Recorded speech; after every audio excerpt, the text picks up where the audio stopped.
from the College by the Lake, Coeur d'Alene, Idaho.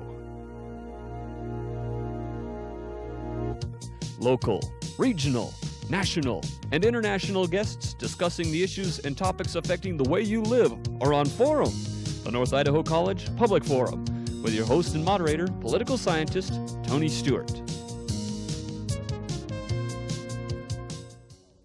Earlier this year, the Department of Political Studies at Whitworth College brought to that campus what was called the Great Decisions 97. In past weeks, we have brought you some of those guests that presented at that very wonderful symposium, and we're pleased to have yet another one of the guests from that great series. And we want to thank the Department of Political Studies at Whitworth College and that entire institution for giving us this opportunity to discuss these important issues. Today, we will be discussing a sub-area entitled Environmental Threats to Stability, the Role of Population Growth. It is my great pleasure to welcome to the program Dr. Maria Bibi. Our guest is originally from the Philippines. She came to the United States and received a PhD from Stanford University in the field of education and social science. Our guest has lived in many parts of the world, particularly Asia and African countries. Most recently, she worked with the United States Agency for International Development in Liberia and South Africa. Our guest in the fall of 1996 served as a visiting adjunct professor at the University of Oregon. Dr. Bibi, welcome to our program. We're pleased to have you here. And pleased to be here. This topic is a very, very interesting one, and I'm grateful, as our staff is, for your appearance today. It is often helpful to start out a topic by defining some terms, and so you and I talked prior to the program, and would you take time now, please, to define for us what you mean by stability development, and I believe bringing into that economic development and also community development. Just for our viewers, if we can get some definitions, we would appreciate that very much. The most common definition of sustainable development, and I'd like to frame my talk today within the broader context of sustainable development, has been defined at the United Nations Conference on Environment and Development. That was in 1992. It was held in Rio. At that conference, the definition that was provided for the world basically is to meeting the needs of the present without compromising the ability of future generations to meet their own needs. What sustainable development does is force us to answer the question, what kind of world are we leaving our children? That to me is the focus of this session today. Okay.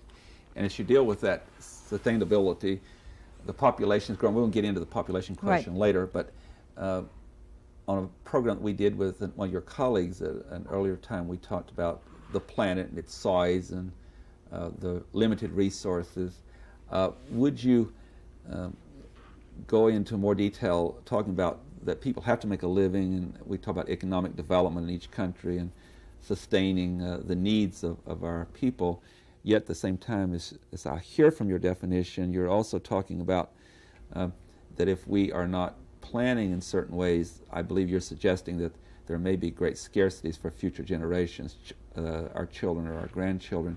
So I guess my question is that, are you optimistic or pessimistic of how we're addressing this question now? And then I'll have follow-up depending on your response. I'm an optimist, therefore I see the glass as half full as opposed to half empty. There are certain questions that need to be addressed in order to achieve sustainable development.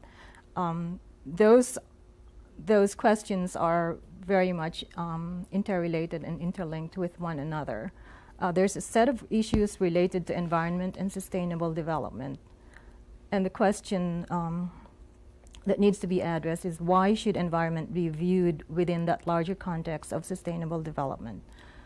There's another relationship that needs to be looked at, and that's between environment and population. And the question that needs to be answered is controlling population growth necessary to prevent world population from exceeding its carrying capacity. And a third related set of relationships is between population and sustainable development. And the question that needs to be answered is population growth the appropriate issue, considering the different problems that the world is facing? Why don't you take us into that question that you've just dealt with in particular, and what are your views and what do the data indicate as it relates to, when we're talking about the environment and this whole issue of sustainability? I'd like to sort of step back a little and start with the first question, which is why view environment within this broader context of sustainable development. The sustainable challenge is basically to find a balance with each of three distinct development processes. And those are economic development, community development, or some people call it social equity or social justice. And the third one is on environmental or ecological development. Those three views of development have different sets of imperatives. And sometimes those imperatives contradict each other, which is where some of the problems that we're facing in terms of environment and population Are they people arise. And there are also people that support each of one of these, and they're in conflict at times? Right.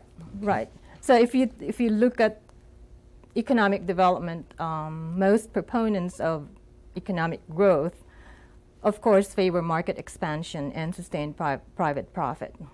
And then if you look at the imperatives of community development, they're talking about meeting basic human needs, increasing economic and social equity, and creating community self-reliance. And when you talk to environmentalists and conservationists, for them, the imperatives are respecting the carrying capacity of the earth, conserving and recycling resources, and reducing waste. When you've been very clear on the fact that these are somewhat different approaches and different concerns, but how do we bring all these together in some form of harmony? Because all three of those, it appears to me, have importance, but also at the same time they all have political influence. That's a very good question, and that's an issue that's being addressed at various forums in different parts of the world. How you, in fact, can integrate the economic development with the ecological or environment development without disadvantaging certain groups of people at the same time, making it equitable for everybody. It's a challenge. We're not yet there, and there are some issues that need to be addressed in the meantime. Are we making success down the road, or some parts of the world doing a better job than others? Yes, some parts of the world are doing a better job than others. In terms of population or population growth, there has been a reduction in terms of fertility in various developing countries. That has occurred particularly in places like Kenya, which has about 4.2 children per pregnant mother. That's pretty high in terms of fertility rates. They have succeeded to some extent in dropping down their fertility rates. The problem is it's not just controlling population growth. There's other related issues related to population growth. Would you identify some of those for us? I hear you saying that even if and around the world, I've also heard from a previous guest that the fertility rate has dropped in China and in India and other places, and you've given these other identifications. Let's suppose that issue was resolved, that population was not increasing real rapidly. Then we still would have other problems, and what would those be? Although there is progress in terms of decreasing fertility rate, we're not yet there in terms of the ideal of some people, which is zero population growth. There are some proponents of zero population growth, basically saying we just need replacements for us. But there are still problems in developing countries. Much of that is related to poverty. Much of that is related to because people are poor, they're not able to go to school. And because certain decisions have to be made on who goes to school, whether it's the boy or the girl, generally the girls do not go to school, and it's the girls who have to make decisions on whether or not they should have 4 children or 2 children. And so, to a large extent, a priority should be educating girl children. And a lot of research has shown that if girls from developing countries are educated or are given 4 years of secondary schooling, that generally the fertility rate drops to about 2 per person. So one of the answers to this whole population question is in developing countries is the educational component. And do I hear you saying that if we don't do that, then we don't have the same results, that there'll be a larger population as long as education is a problem? It's, yes, you can say highly educated, better educated people, especially girls or women, have fewer children. But then having fewer children means that they sometimes have better nutrition. And having better nutrition implies that they also live longer. Right. Which is all tied to why there are so many people in the world. So all of these issues are related to each other. And the longer people live, of course, the more resources they use, and so you're back to the other right. issue. And with regard to the use of resources, the problem is not that we do not have enough resources, for instance, in terms of food supplies to feed the whole world.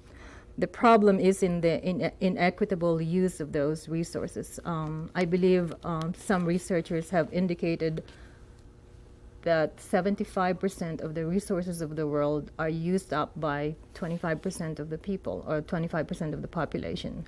And of course, 25%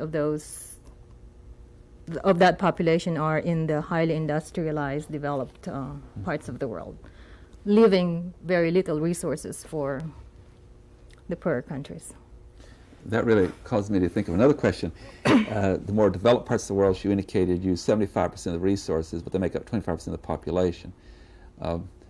Problems are so complex, so let us suppose that we have great progress in other parts of the world of education and development, and therefore, even though the birth rate may go down, there'll be also the need for more resources because as areas become more developed, they use more resources. So is that the second problem, and how do we address that issue? And are you asking about the use of the resources, yes, and the inequitable use of the resources?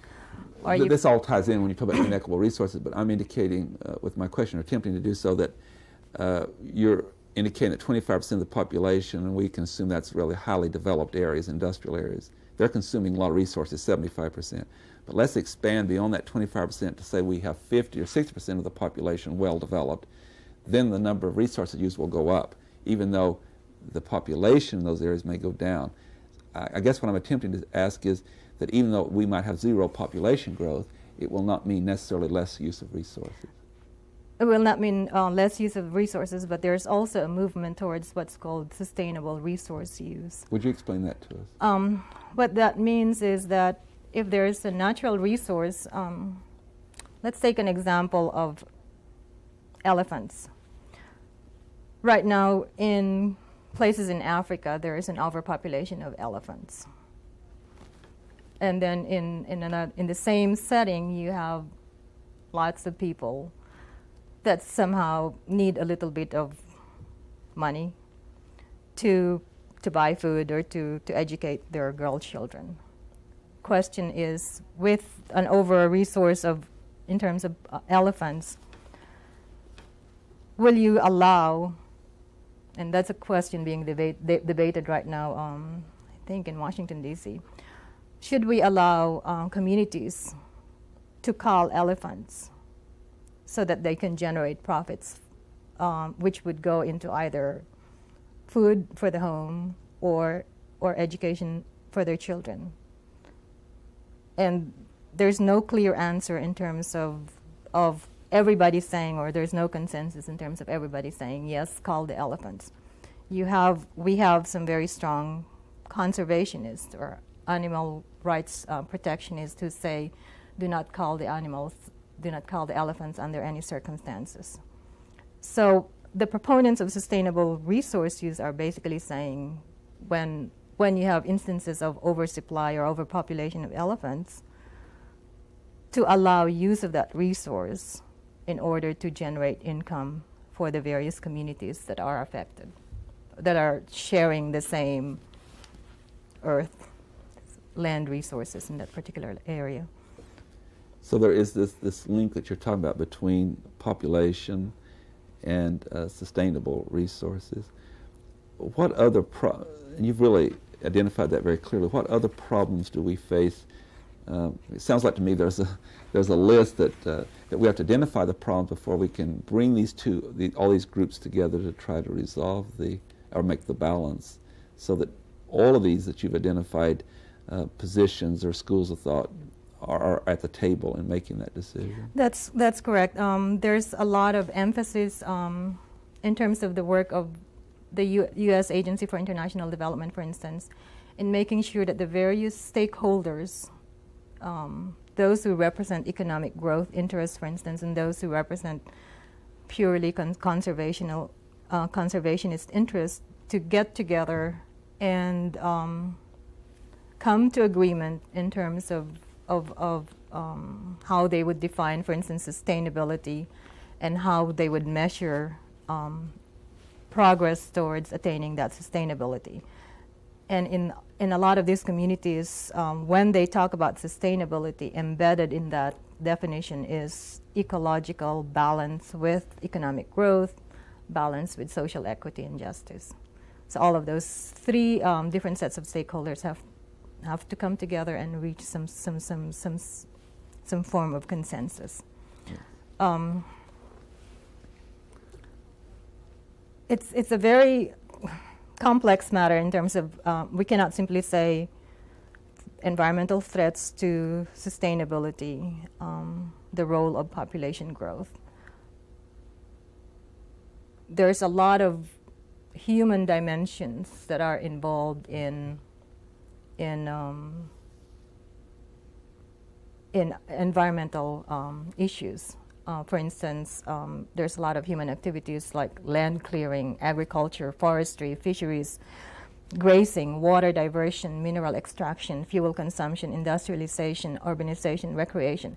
Those are all activities that we do as people. In some cases, what happens is they have very positive results, and these results are generally what we want, what we intend to happen. Because of agriculture, we have better food supply, for instance.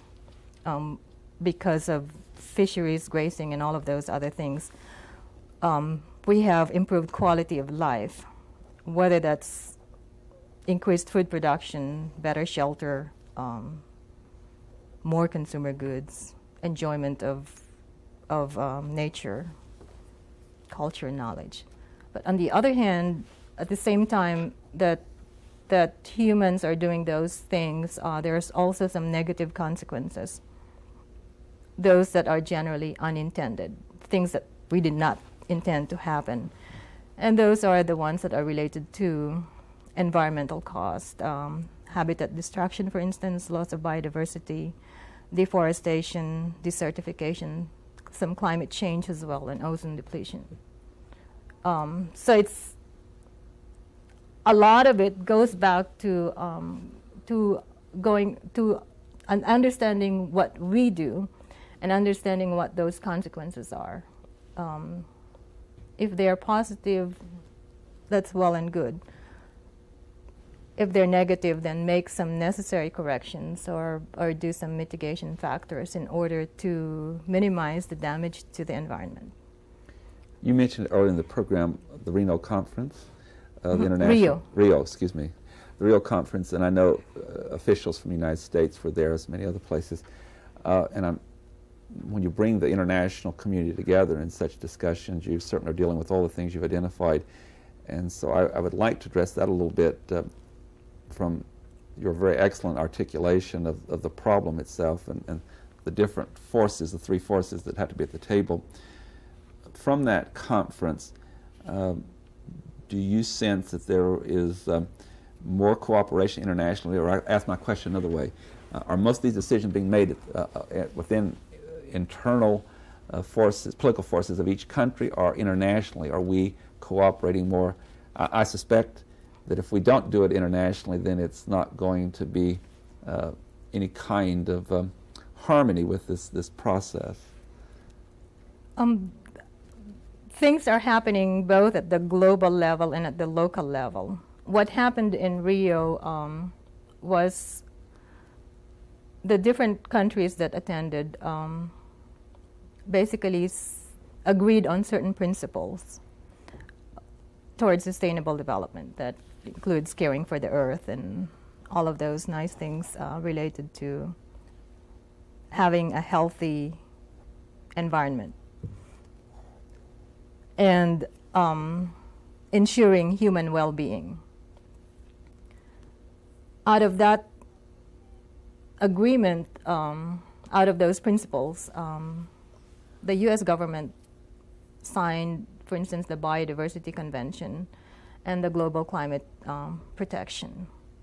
So at the larger level, there's a framework which certain governments agree that they will adhere to.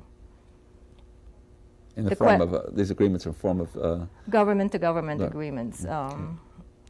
What happens then is every year or every 5 years, they have to report on the results of those agreements, concrete results of those agreements.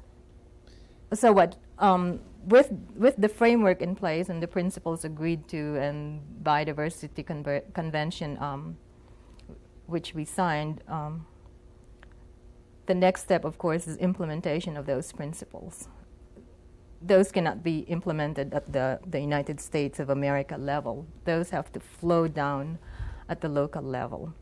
And in the U.S., there are several things happening. For instance, there's a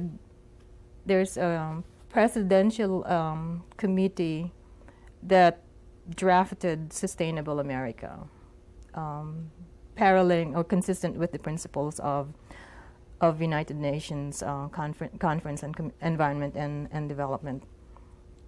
And then each of the various states decided they would do certain things towards achieving the targets that were set for Sustainable America. For instance, in Oregon, they have Oregon benchmarks. Their indicators include indicators related to the environment, indicators related to economic growth, and indicators related to social equity. And another example in Washington State is what Seattle has done in terms of what they call Sustainable Seattle. What they've done is they've pulled together the various role players or stakeholders, various leaders from non-governmental organizations, from universities, to come together and come up with a definition of sustainability. And again, embedded in that definition of sustainability is the notion of environmental protection, the notion of economic growth, and then the notion of social justice and equity.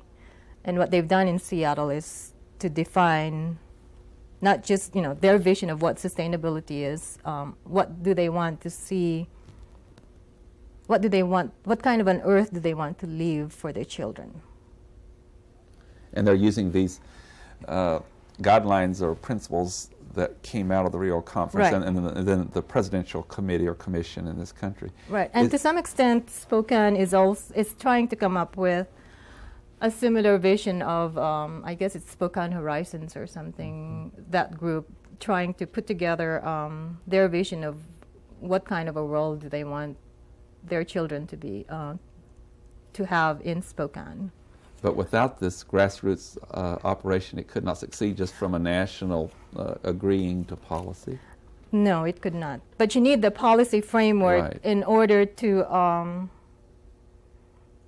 to align the various activities, objectives, the various little things that grassroots organizations do that are related to either global change, global climate change, or biodiversity, use of indigenous plants for medicinal purpose,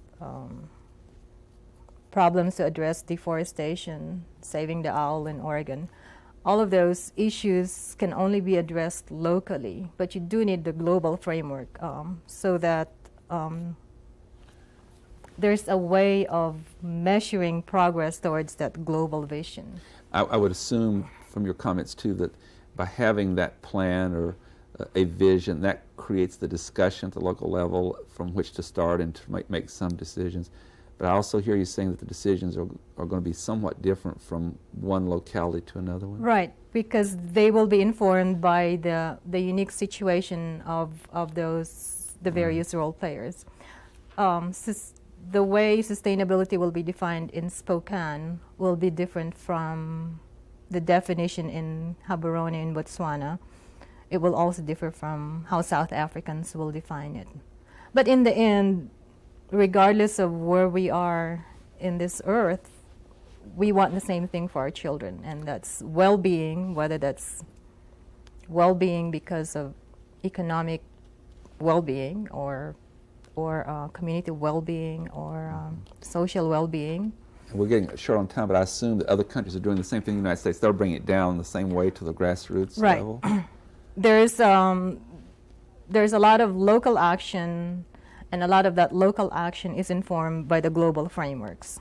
Okay. And that's happening in South Africa, Botswana, Zimbabwe, Philippines, you name it. And I can assume, or if I'm wrong, please tell me, but is there a growing awareness all over the world of some of these issues and problems and the delicate balance that is being strived for in these discussions? There's a growing awareness. There's still a lot of work that needs to be done in terms of getting the various interest groups together, getting your economic growth people together with the environmentalists, together with the community development and social equity, human rights advocates. On that note, I have to bring the program to conclusion. On behalf of our staff, Dr. Maria Beebe, we so thank you for being here, and it's been most informative, and we're very appreciative to your visit with us. Ladies and gentlemen, we want to thank again Whitworth College and the Department of Political Studies for these programs that we have been bringing you. They've been spread out over several months, and it was about Great Decisions 97 at Whitworth College, and we thank that institution and our guests again today. Please be with us again next week at this same time when we shall discuss yet another issue. Until then, please have a good week. I am Tony Stewart.